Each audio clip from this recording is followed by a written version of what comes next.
Hello guys, welcome back to my channel. कल हमने object कैसे फाइंड आउट करते हैं वो पढ़ा था, टाइप्स कितने होते हैं, कैसे कैसे क्वेश्चंस में पूछा जाता है पता करने के लिए। आज हम पढ़ेंगे उसी के कुछ एग्जांपल्स ताकि वो पूरी तरीके से क्लियर हो जाए। उसके बाद हम अदर वर्ड की तरफ मूव करेंगे। और एक और चीज होती है, अगर किसी एक ही सेंटेंस में दोनों ऑब्जेक्ट आते हैं तो उनको अरेंज कैसे करेंगे उसको देख लेते हैं। चलिए,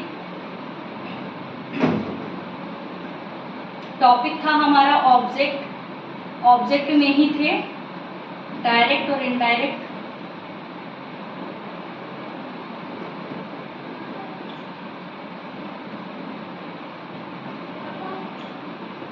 डायरेक्ट और इनडायरेक्ट हो गया।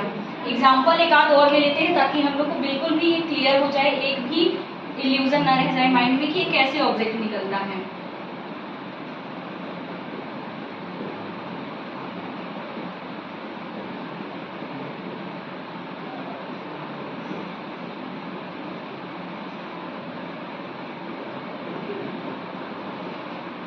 मैं समोसा मंगवाती हूँ। चलिए, ये सेंटेंस है हमारा। फॉर एग्जाम्पल, मैं समोसा मंगवाती हूँ। कल मैंने आपको बताया था कि सब्जेक्ट क्या होता है।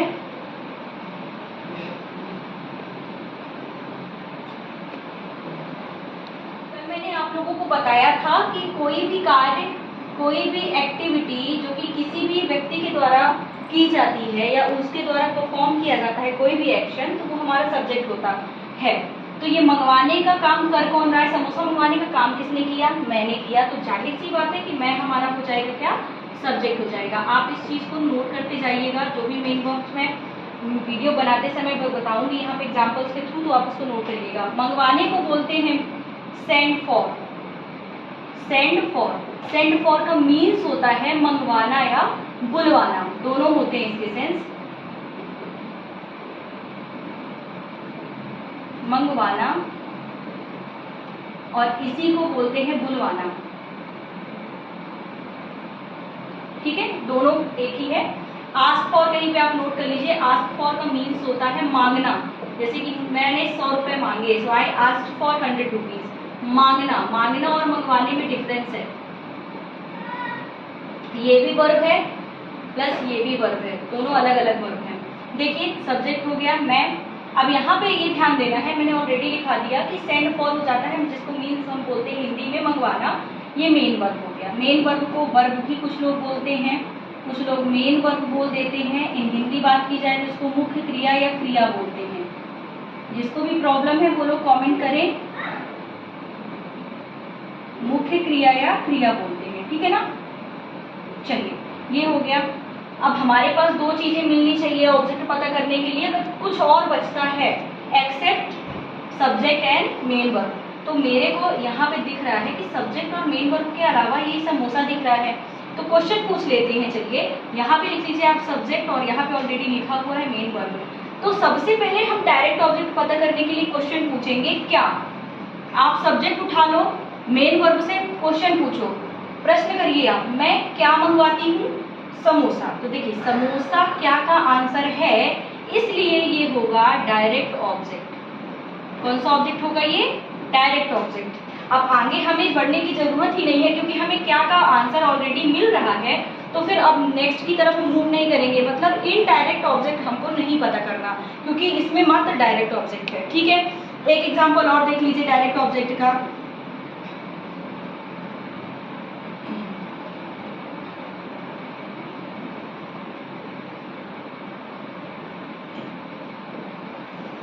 तुम चाय बनाती हो। ठीक है, ये तुम हटा दीजिए आप लोग। राधा चाय बनाती है, ऐसे कर लीजिए। राधा चाय बनाती है। ध्यान से देखिए, राधा क्या हो जाएगा हमारा?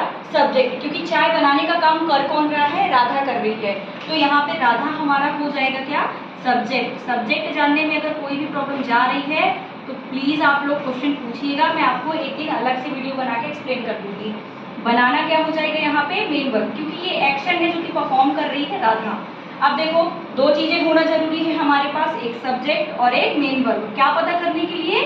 For getting out object. अब हम ऑब्जेक्ट पता करेंगे। राधा क्या बनाती है, क्योंकि सब्जेक्ट को लेकर के मेन वर्ब से क्वेश्चन पूछा जाता है। अगर क्या का आंसर मिलेगा तो वो डायरेक्ट ऑब्जेक्ट होगा, अगर नहीं मिलेगा तो फिर हम इनडायरेक्ट ऑब्जेक्ट पता करेंगे किसे किसको पूछ करके। तो मुझे यहाँ पे क्या का आंसर डायरेक्टली चाय मिल रहा है, तो ये मेरा हो जाएगा क्या, डायरेक्ट ऑब्जेक्ट। तो आई थिंक डायरेक्ट ऑब्जेक्ट के लिए एग्जाम्पल्स काफी हैं, इनडायरेक्ट की तरफ भी आप थोड़ा सा देख लीजिएगा।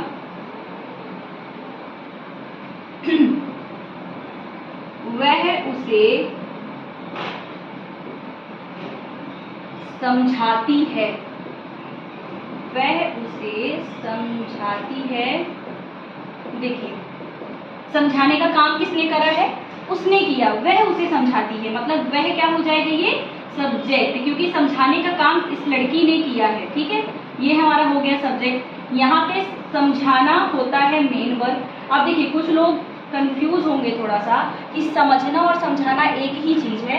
नहीं, यू आर क्वाइट इनकरेक्ट, क्योंकि हमारे पास इंग्लिश में कुछ ऐसे वर्ब्स हैं जिनके लिए स्पेलिंग दी गई है, लेकिन कुछ ऐसे मेन वर्ब्स हैं जिसके लिए स्पेलिंग नहीं दी गई है, तो उनको मेक और गेट का यूज करते हैं उसको बनाने के लिए। तो समझाने को बोला जाता है make somebody understand, make somebody understand. Understand खाली मतलब होता है समझना, ना कि समझाना। मेक समबडी अंडरस्टैंड, इसका मीन्स हो जाएगा समझाना। इनको आप नोट करिएगा, ये भी एक मेन वर्ब है। ठीक, ये वर्ब है। और अंडरस्टैंड का खाली मीन्स होता है समझना। अंडरस्टैंड का मीन्स होता है क्या, समझना। अंडरस्टैंड बोलते हैं और एडवांस वोकैब में और दीज डेज अगर कुछ यूज हो रहा है वो है क्या, get. I am getting, are you getting, are you not getting, ऐसे करके अंडरस्टैंड का यूज थोड़ा सा हाइड होता जा रहा है, उसको कम बोल रहे हैं, गेट का ज्यादा यूज हो रहा है। देखिए वह उसे समझाती है, तो मैंने बताया समझना के लिए अंडरस्टैंड यूज होता है, लेकिन समझाना के लिए मेक समबडी अंडरस्टैंड होता है। अब आप जिसको भी समझा रहे होंगे समबडी की जगह पे रख दीजिएगा।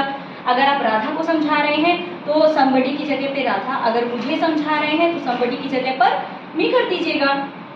अब यहाँ पे है उसे, ठीक है। अब ये उसे कोई लड़का भी हो सकता है, कोई लड़की भी हो सकती है। ये जब आप बात करते हैं सामने से तो वहाँ पे आपको क्लियर होता है कि आप लड़के को बोल रहे हैं, लड़की को बोल रहे हैं। लेकिन फॉर एग्जाम्पल आप यहाँ पे जब समझेंगे, एग्जाम्पल के तौर पर जब समझ रहे हैं, तो यहाँ पे डिफाइन नहीं हो रहा है कि भाई लड़के के लिए बात की जा रही है, लड़की के लिए। तो इसे हम ना ऑब्लिक में सी और वो ही कर देंगे, ठीक है ना, हिम और हर कर देंगे। देखिएगा सब्जेक्ट और मेन वर्ब मिल गए। मिलने के बाद क्या करना है, वही प्रोसेस है कि पहले डायरेक्ट ऑब्जेक्ट पता करो, अगर वो होगा तो ठीक है, नहीं होगा तो इनडायरेक्ट पता करेंगे। मैं देख रही हूँ वह क्या समझाती है, क्या का आंसर उसे है क्या, नहीं है। क्या का आंसर उसे नहीं हो सकता, that's why there is no object in this sentence. Any doubt here?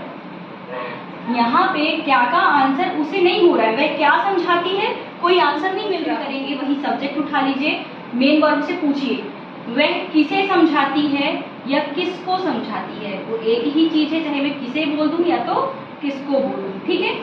वह किसे या किसको समझाती है, उसे समझाती है, तो उसे हमारा हो जाएगा बेटा इनडायरेक्ट ऑब्जेक्ट। क्या हो जाएगा, इनडायरेक्ट ऑब्जेक्ट अपना हो जाएगा उसे। कहते हैं जब एक ही सेंटेंस में दोनों ऑब्जेक्ट हो तो उनको अरेंज कैसे किया जाता है। सबके मन में क्वेश्चन होता है कि पहले हम डायरेक्ट ऑब्जेक्ट लिखें या तो इनडायरेक्ट, क्योंकि अभी तक मैंने ये पढ़ाया नहीं है कि दोनों ही मिल जाए तो कैसे आप अरेंज करोगे। आप सेंटेंस पे फोकस नहीं करिएगा, सिर्फ ऑब्जेक्ट पे फोकस करिएगा, क्योंकि सेंटेंस तो बात की बात है, जब अपन टेंस पढ़ेंगे, एडवांस स्ट्रक्चर्स पढ़ेंगे तब वो समझ में आएगा। नोट लिख लीजिएगा आप लोग, जो मैं लिख रही हूँ। अगर आप बिगिनर्स हैं तो आपके लिए बहुत ही यूजफुल है ये वीडियो। A to Z आप लिखते जाए। चलिए देखिए, जब दोनों ऑब्जेक्ट हो एक ही सेंटेंस में,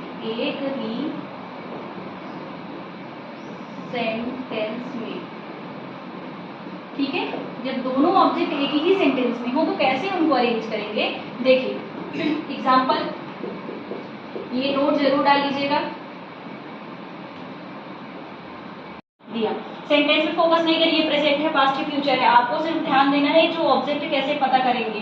देखो सबसे पहले गिफ्ट देने का काम किसने किया है, रमा ने किया है ना, तो रमा ने हो जाएगा हमारा पूरा सब्जेक्ट, ठीक है। यहाँ पे ने लिखने से कोई फर्क नहीं पड़ता है। वो सब्जेक्ट एज इट इज रहेगा अपने प्लेस पे। फिर देखिए यहाँ पे मेन वर्ब क्या होगा, मेन वर्ब हो जाएगा दिया, ठीक है।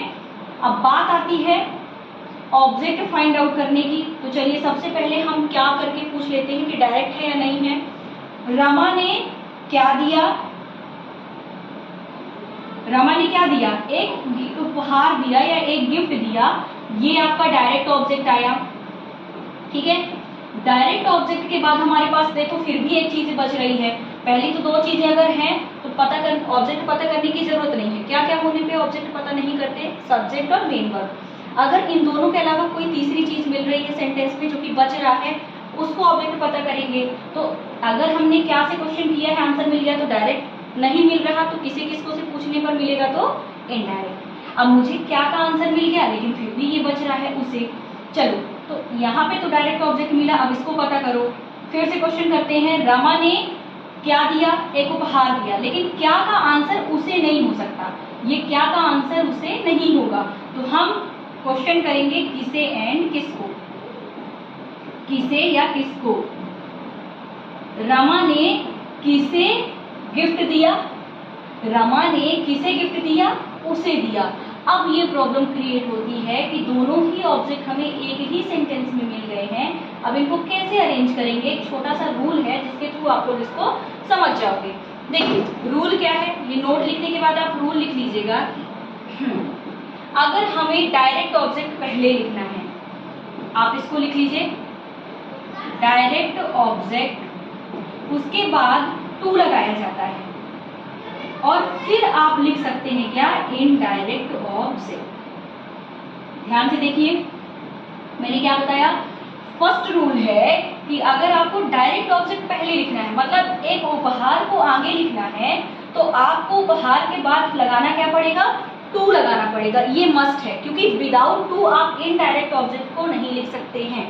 आपको अगर डायरेक्ट ऑब्जेक्ट पहले लिखना है तो उसके लिए आपको टू लगाकर इनडायरेक्ट ऑब्जेक्ट लिखना पड़ेगा। सेकंड रूल है, अगर आप प्रेफर करते हैं इनडायरेक्ट ऑब्जेक्ट को पहले लिखना, कुछ लोगों की हैबिट में होता है in speaking as well as in और राइटिंग, इनडायरेक्ट ऑब्जेक्ट के बाद आप डायरेक्ट ऑब्जेक्ट को लिख सकते हैं, इसमें टू लगाना कंपलसरी नहीं है।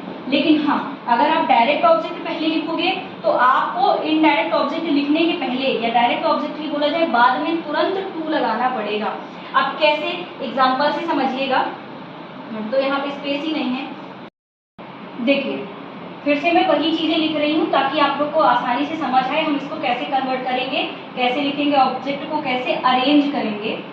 ये था डायरेक्ट और ये था अपना इनडायरेक्ट ऑब्जेक्ट।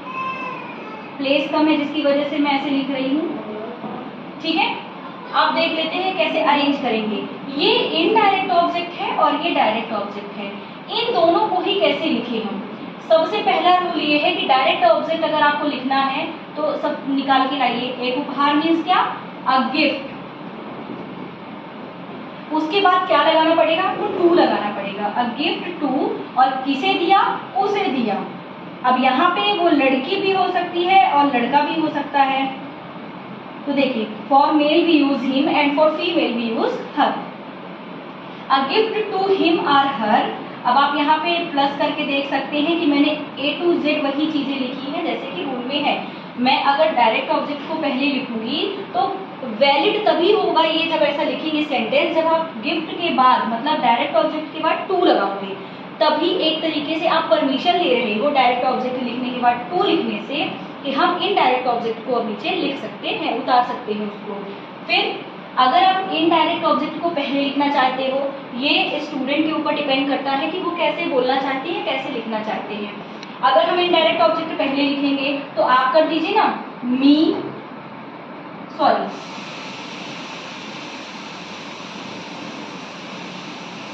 हिम या तो हर, और उसके बाद आप डायरेक्ट लिख सकते हो अ गिफ्ट। देखिए डिफरेंस सिर्फ इतना है कि डायरेक्ट ऑब्जेक्ट लिखने के बाद आपको टू लगाना पड़ेगा इनडायरेक्ट ऑब्जेक्ट लिखने के लिए, और इनडायरेक्ट ऑब्जेक्ट लिखने के बाद टू लगाना मैंडेटरी नहीं है।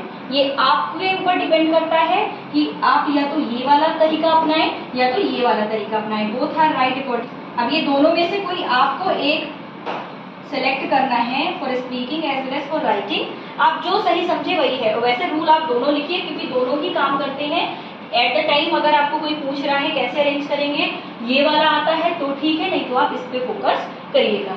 तो ये है पूरा ऑब्जेक्ट से रिलेटेड एक चैप्टर। ये अपने आप में एक बड़ा सा चैप्टर है। तो ऑब्जेक्ट आज से यहाँ पे खत्म होता है।